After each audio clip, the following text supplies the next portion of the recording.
만약 당신이 5년 전 목숨을 걸고 구하려 했지만 결국 구하지 못한 동료가 있다면 그 동료의 유가족이 어느 날 갑자기 당신의 정비소 앞에 나타나서 우리 아빠는 왜 못 구했냐고 묻는다면 당신은 뭐라고 대답하시겠습니까? 만약 당신의 옛 동료가 이제는 대형 보험사의 특별조사관이 되어서 당신 앞에 나타나 이렇게 말한다면 5년 전 그 화재는 고해 방화이고 당신이 주요 용의자라고 당신은 어떻게 하시겠습니까? 만약 당신의 고등학생 딸이 학교에서 이런 소리를 듣는다면 제 아빠 방화범 아니냐는 소문, 쟤랑은 좀 거리 두자는 속삭임, 당신의 딸이 집에 돌아와 눈물을 참으며 묻는다면 아빠 정말 아니지? 맞지? 그리고 만약 당신과 재혼한 아내가 침대 옆에 누워서 어둠 속에서 이렇게 속삭인다면 여보, 나한테 솔직하게 말해줘. 당신 정말 결백한 거 맞아? 진짜? 당신은 어떻게 대답하시겠습니까? 이것은 45세 남자 이준혁의 이야기입니다. 2024년 11월 서울 외곽. 저는 이준혁 45살입니다. 5년 전까지만 해도 저는 소방관이었습니다. 15년간 화재 현장을 누볐죠. 사람들은 저를 영웅이라 불렀습니다. 하지만 지금은 작은 자동차 정비소를 운영하는 평범한 남자일 뿐입니다.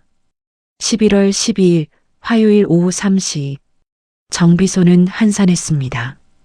단골 손님의 차량 정기 점검이 끝나고 다음 예약까지 1시간 정도 여유가 있었죠. 저는 작업복을 벗고 사무실에서 커피를 마시고 있었습니다. 그때 정비소 문을 두드리는 소리가 들렸습니다. 문이 열리고 검은색 정장을 입은 남자가 들어왔습니다. 40대 초반, 깔끔하게 빗어넘긴 머리, 그리고 날카로운 눈빛. 그 순간 저는 그가 누군지 알아봤습니다. 최태민, 저와 함께 15년간 소방서에서 일했던 동료였습니다.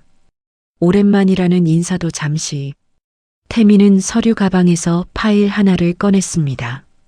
그는 지금 보험사 특별조사팀에서 일한다고 했습니다. 화재 사건 재조사를 담당하는. 그의 목소리는 차갑게 식어 있었습니다. 그리고 그가 꺼낸 말은 5년 전 그 사건에 대한 것이었습니다. 2019년 11월 14일 구로구 공장 화재. 제가 절대 잊을 수 없는 그날, 선배 박종수가 사망한 그 사건. 태민은 파일을 책상 위에 펼쳤습니다. 최근 재조사 결과 그 화재가 고해 방화일 가능성이 제기됐다고 했습니다. 그리고 제가 주요 용의자라는 것. 제 심장이 순간 멈춘 것 같았습니다. 2019년 11월 14일 그날을 떠올리면 지금도 가슴이 먹먹합니다. 새벽 2시 37분 구로구 소재 중소기업 공장에서 화재 신고가 들어왔습니다. 저희 팀은 5분 만에 현장에 도착했죠. 불길은 이미 2층 전체를 집어삼키고 있었습니다.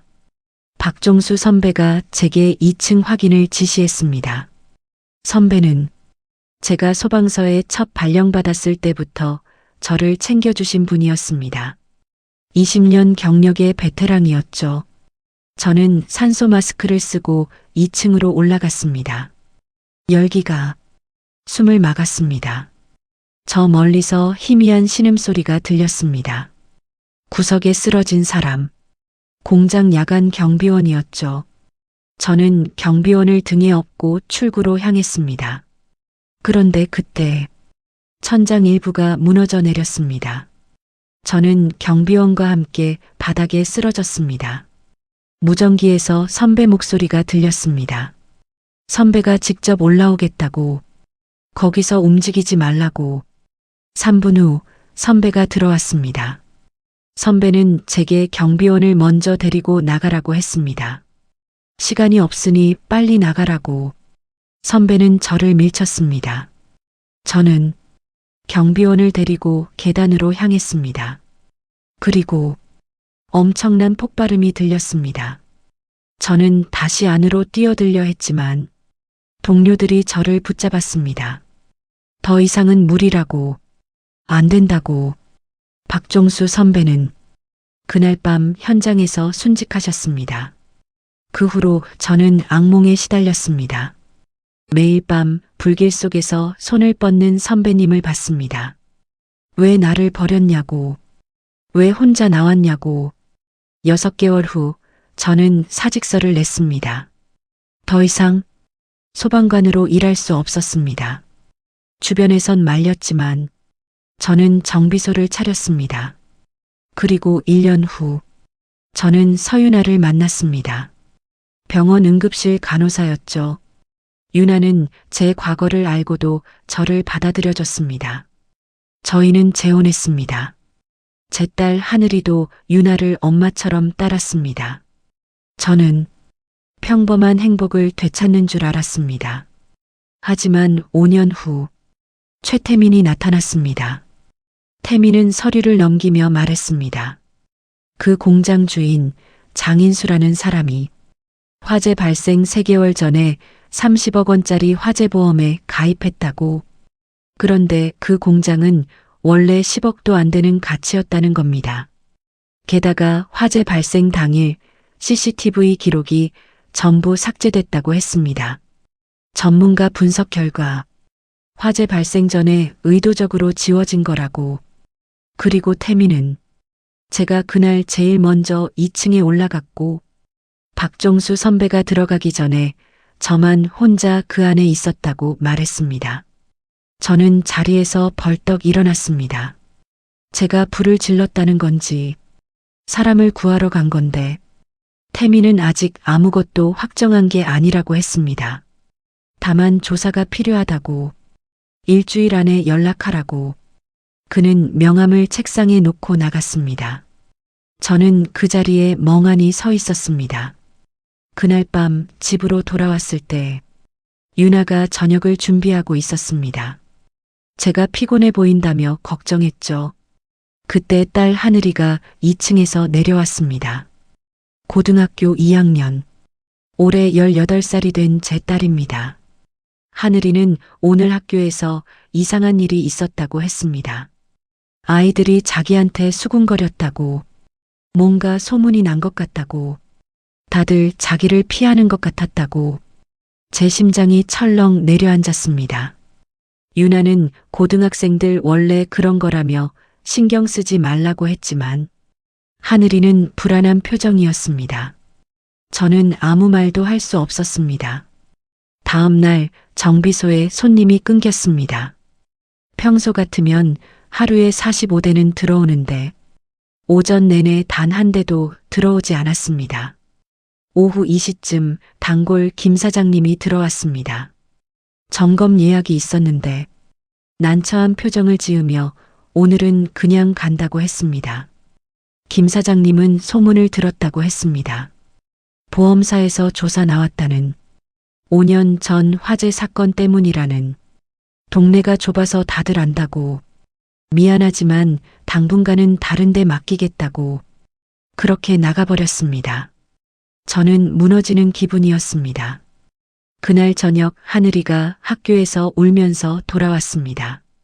유나가 달려갔고 하늘이는 눈물을 닦으며 말했습니다. 아이들이 자기를 방화범 딸이라고 했다고.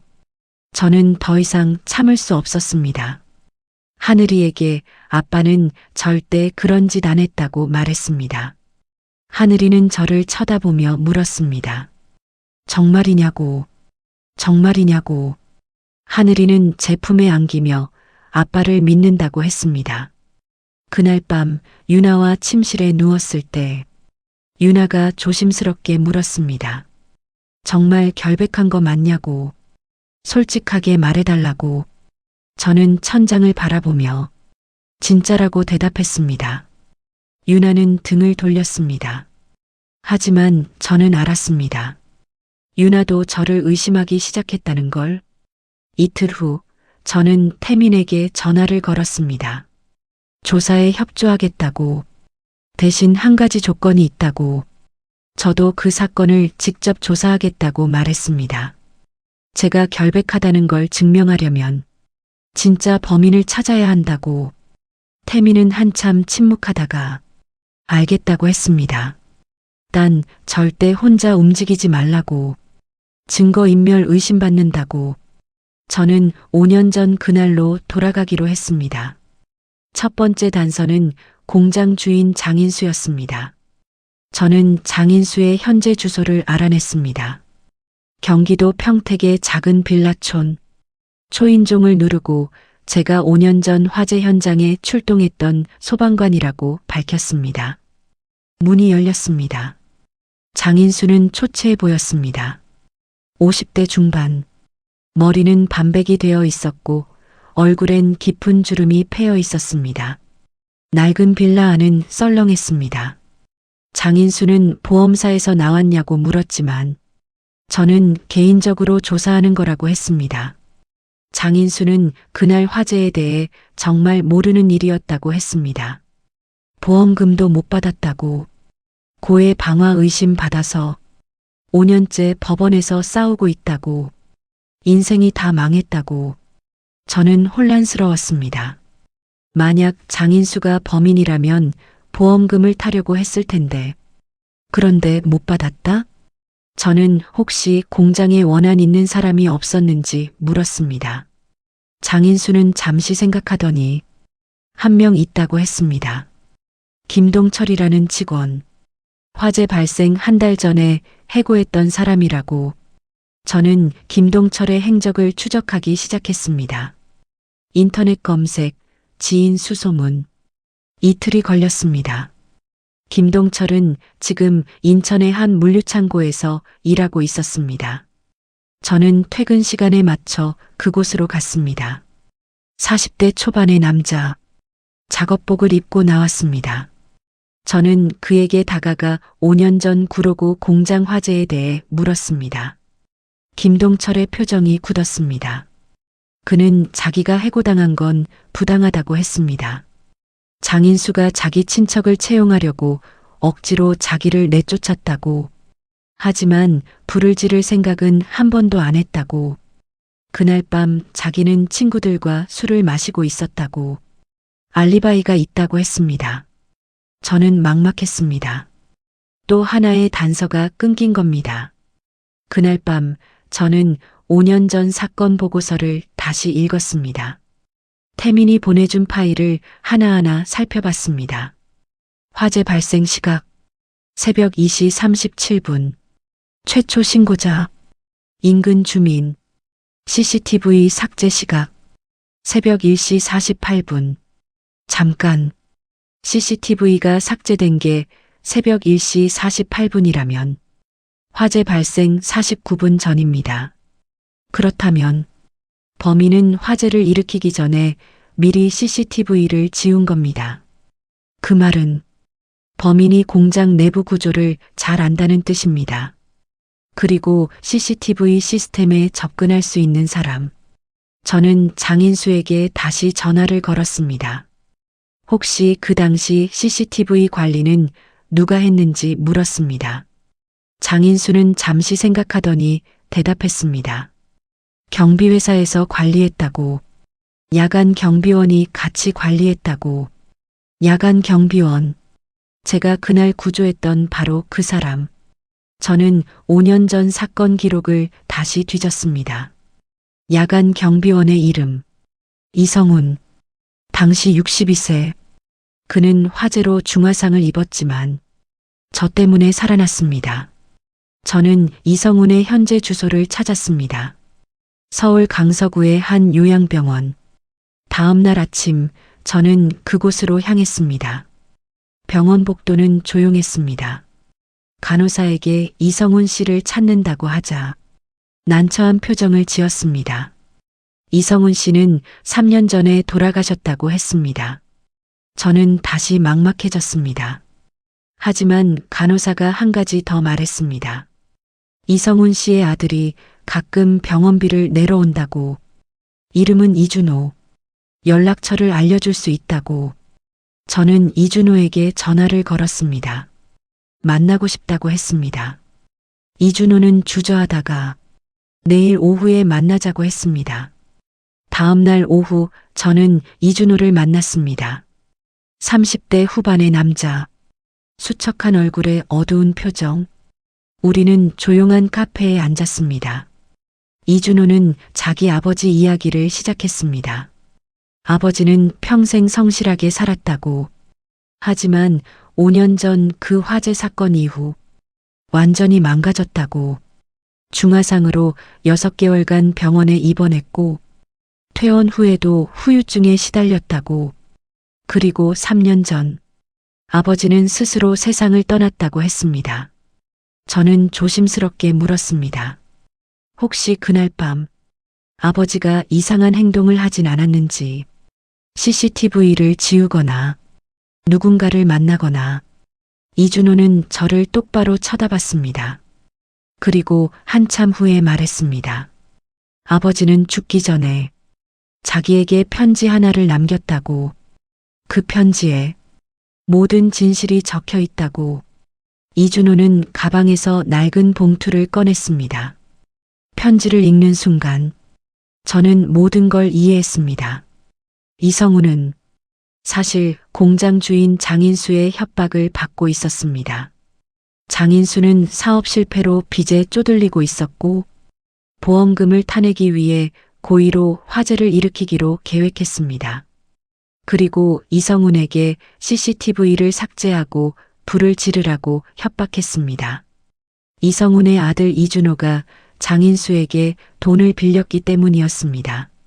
하지만 이성훈은 차마 불을 지를 수 없었습니다. 그래서 CCTV만 삭제하고 도망치려 했습니다. 그런데 장인수가 직접 나타나 불을 질렀고 이성훈은 그 자리에 쓰러졌습니다. 장인수는 이성훈을 그대로 두고 도망쳤습니다. 증거를 없애기 위해. 하지만 소방관인 제가 그를 구했고 장인수의 계획은 틀어진 겁니다. 편지에는 또 하나의 충격적인 사실이 있었습니다. 박종수 선배의 사망. 그건 사고가 아니었습니다. 박종수 선배는 2층에서 이상한 점을 발견했습니다. 인화성 물질이 곳곳에 뿌려져 있었다는 걸. 그리고 도망치는 장인수를 목격했습니다. 선배는 장인수를 쫓아갔고 장인수는 선배를 가스통 근처로 유인한 뒤 폭발을 일으켰습니다. 이성우는 모든 걸 알고 있었지만 말할 수 없었습니다. 자기 아들의 목숨이 걸려 있었으니까. 그리고 죄책감에 시달리다 결국 스스로 목숨을 끊었습니다. 저는 떨리는 손으로 편지를 내려놓았습니다. 그리고 이준호에게 물었습니다. 왜 이제야 이걸 꺼내는 거냐고. 이준호는 눈물을 흘리며 말했습니다. 자기도 겁이 났다고. 장인수가 아직 살아있고 자기를 해칠까봐. 하지만 소방관이었던 제가 누명을 쓴다는 걸 알고 더 이상 숨길 수 없었다고. 저는 이준호의 어깨를 잡았습니다. 그리고 말했습니다. 이제 끝낼 때가 됐다고. 저는 즉시 태민에게 연락했습니다. 모든 증거를 넘겼습니다. 태민은 곧바로 경찰과 함께 장인수를 체포했습니다. 장인수는 처음엔 부인했지만 이성훈의 편지와 여러 정황 증거들, 그리고 재조사 결과 나온 인화성 물질 흔적, 결국 모든 걸 자백했습니다. 5년 만에 진실이 밝혀진 겁니다. 한 달 후, 저는 박종수 선배의 묘소를 찾았습니다. 묘비 앞에 무릎을 꿇고 한참을 울었습니다. 선배님, 이제야 진실을 밝혔습니다. 선배님은 끝까지 정의를 지키려 하셨습니다. 그리고 저를 지켜주셨습니다. 이제 선배님, 편히 쉬셔도 됩니다. 집으로 돌아왔을 때 유나와 하늘이가 저를 기다리고 있었습니다. 유나는 제 손을 꼭 잡았습니다. 하늘이는 저에게 달려와 안겼습니다. 학교에서 오해가 다 풀렸다고, 친구들이 다시 말을 걸어온다고, 저는 딸을 꼭 안았습니다.